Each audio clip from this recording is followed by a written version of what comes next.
आज हम लोग प्रीफिक्स और सफिक्स पर चर्चा करेंगे। पहले प्रीफिक्स को समझ ले। PREFIX प्रीफिक्स, हिंदी में आप उसे उपसर्ग कह सकते हैं। प्रीफिक्स ऐसा कोई लेटर या लेटर का समूह है जो किसी वर्ड के पहले लगकर उसके अर्थ में थोड़ा परिवर्तन लाता है। जैसे हमारे पास एक शब्द है KIND, काइंड। काइंड का मतलब होता है दयालु। इसके पहले UN अन लगा दीजिए तो नया शब्द बनता है अनकाइंड। अनकाइंड का मतलब है निर्दय, जो दयालु नहीं है। तो यहाँ UN अन एक प्रीफिक्स हो गया। उसी तरह से ये पॉसिबल वर्ड है जिसका मतलब होता है संभव। इसके पहले IM लगा दिए, नया शब्द बना इम्पॉसिबल, जिसका मतलब होता है असंभव। तो ये IM जो है, ये IM यह प्रीफिक्स कहलाएगा।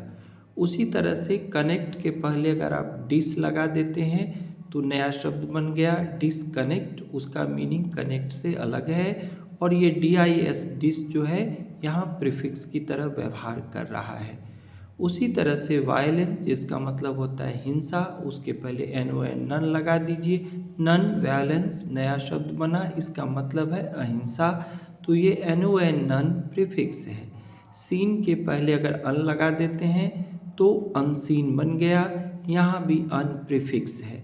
तो शब्द के पहले लगेगा, उसके मीनिंग में कोई परिवर्तन लाएगा, उसको अंग्रेजी में प्रीफिक्स कहते हैं। हिंदी में उपसर्ग का यही काम है। जैसे हिंदी में जो शब्द है संभव, उसके पहले अ लगा देते हैं तो असंभव शब्द बनता है और अ जो है वो उपसर्ग कहलाता है। अब चर्चा करें सफिक्स की।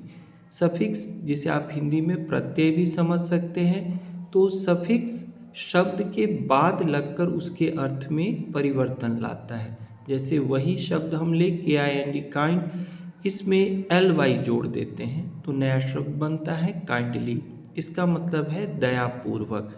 थोड़ा सा अर्थ में अंतर है काइंड और काइंडली में, अपोजिट नहीं है एक दूसरे के, लेकिन थोड़ा सा मीनिंग में चेंज आ गया कि काइंड में हमने LY लगाया तो काइंडली बना। काइंड में हम चाहे तो NESS नेस भी जोड़ सकते हैं, नया शब्द बनेगा काइंडनेस। काइंडनेस का मतलब हो गया दयालुता। तो ये NESS नेस जो है वो सफिक्स कहलाएगा, जैसे यहाँ LY सफिक्स था।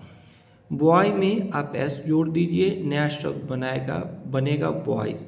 बॉय का मतलब है एक लड़का, बॉयज़ का मतलब है एक से अधिक लड़की। यह सिंगुलर है या प्लूरल है। तो यह जो S है बाद में लगा है, थोड़ा सा अर्थ में परिवर्तन हुआ है, तो ये S सफिक्स कहलाएगा, प्रत्यय।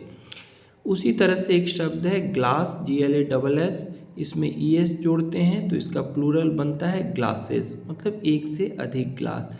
तो यहाँ पर ES जो है वह सफिक्स की तरह काम कर रहा है। एक शब्द है CLOUR, कलर। कलर का मतलब होता है रंग, उसमें आप जोड़ दीजिए LESS तो नया शब्द बनेगा कलरलेस। कलरलेस का मतलब होता है रंगहीन, जिसमें कोई रंग नहीं हो। जैसे आप पानी, वाटर के बारे में कहते हैं कि ये कलरलेस होता है। तो LESS लेस जो है वो सफिक्स की तरह व्यवहार कर रहा है, मतलब सफिक्स शब्द के बाद लगेगा और प्रीफिक्स शब्द के पहले लगेगा। अंग्रेजी में ऐसे बहुत से प्रीफिक्स और सफिक्स हैं जिनको आप पढ़कर अभ्यास कर सकते हैं।